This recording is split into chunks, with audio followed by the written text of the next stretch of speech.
आज Doubtnut app download करें। Doubtnut पर अपने सभी गणित, रसायन विज्ञान, भौतिक विज्ञान और जीव विज्ञान के डाउट्स का करो सफाया। बस प्रश्न की फोटो खींचो, एक ही प्रश्न को क्रॉप करो और तुरंत वीडियो सोल्यूशन पाओ। अभी डाउनलोड करें। हेलो दोस्तों, हमारा प्रश्न है कि चित्र में एक पारदर्शी पदार्थ का बना अर्धगोलाकार पेपरवेट हवा में रखा हुआ दिखाया गया है। इसकी त्रिज्या है 3 सेंटीमीटर तथा अपवर्तनांक दिया गया है 2। प्रकाश की समांतर किरणों की एक पतली बीम इस पर ऊर्ध्वाधर से 45 अंश का कोण बनाती हुई लंबवत पड़ती है।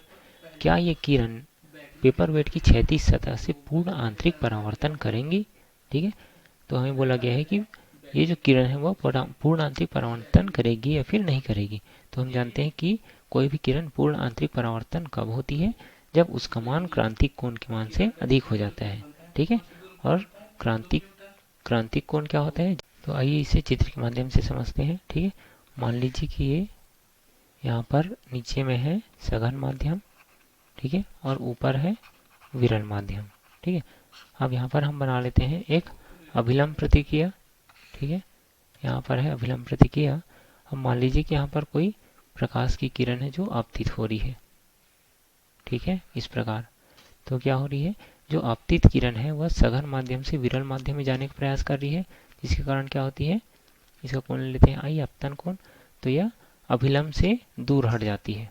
ठीक है, ये क्या है, अभिलंब, अभिलंब से दूर हट जाती है। तो इसको हम बना लेते हैं कुछ इस प्रकार से। ठीक है, ये हो जाएगी, दूर हट जाएगी। तो इस स्थिति में जो आपतन कोण का मान है वह अपवर्तन कोण के मान के बराबर नहीं होता है। ठीक है, आई नॉट इक्वल टू आर हो जाएगा।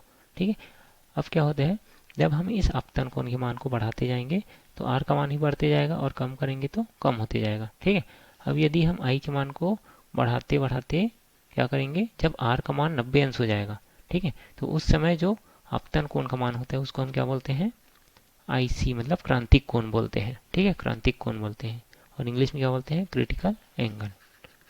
ठीक है, क्रांतिक कोण। ठीक है, इसको किससे प्रदर्शित करते हैं, IC से, और इसके लिए आर का मान क्या हो जाता है, 90 अंश हो जाता है। ठीक है, अब यदि हम आपतन कोण के मान को इस क्रांतिक कोण के मान से भी और अधिक बढ़ा दे तो क्या हो जाता है, इस किरण का इसी माध्यम में, मतलब सघन माध्यम में ही क्या हो जाता है, पूर्ण आंतरिक परावर्तन हो जाता है, कुछ इस प्रकार से। ठीक है, तो हमें पता करना है कि ये जो आपतन कोण है 45 अंश जो दिया गया है वह इस क्रांतिक कोण के मान से कम है या फिर ज़्यादा है। ठीक है, या फिर क्रांतिक कोण के मान के बराबर है। तो हम क्या उपयोग करेंगे, हम स्नेल के या फिर स्नेल के नियम का उपयोग करेंगे। ठीक है, तो स्नेल के नियम से क्या होता है, स्नेल के नियम से म्यू बराबर क्या होता है, यहाँ पर जो एन का मान दिया है क्या है, अपवर्तनांक को हम किससे प्रदर्शित करते हैं, म्यू या फिर एन से। ठीक है, म्यू या एन से। तो इसका मान दिया गया हमें 2।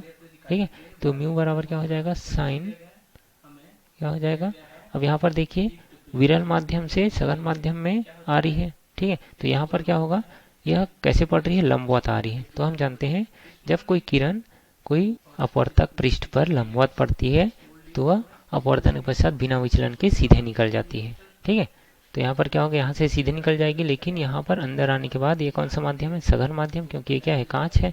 ठीक है, अब सघन माध्यम से इधर क्या है, वायु है, तो सघन माध्यम से विरल माध्यम में जाएगी तो क्या हो जाएगी, यह अभिलंब से दूर हटते जाएगी, कुछ इस प्रकार से इधर जाएगी।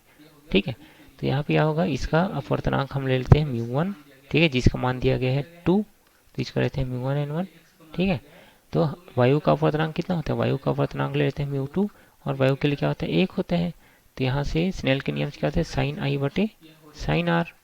ठीक है, जहाँ पर आई क्या है, आपतन कोण, और आर क्या है, अपवर्तन कोण। ठीक है, तो यहाँ पे हम क्या ले सकते हैं, क्रांतिक कोण अगर हमें निकालना है तो हम इसको क्या लेते हैं, म्यू बराबर, अगर ये दोनों माध्यम का अपवर्तनांक अलग अलग है तो इसको हम क्या लिखते हैं, μ1 2 लिखते हैं। तो ये हो जाएगा μ2 बटे μ1।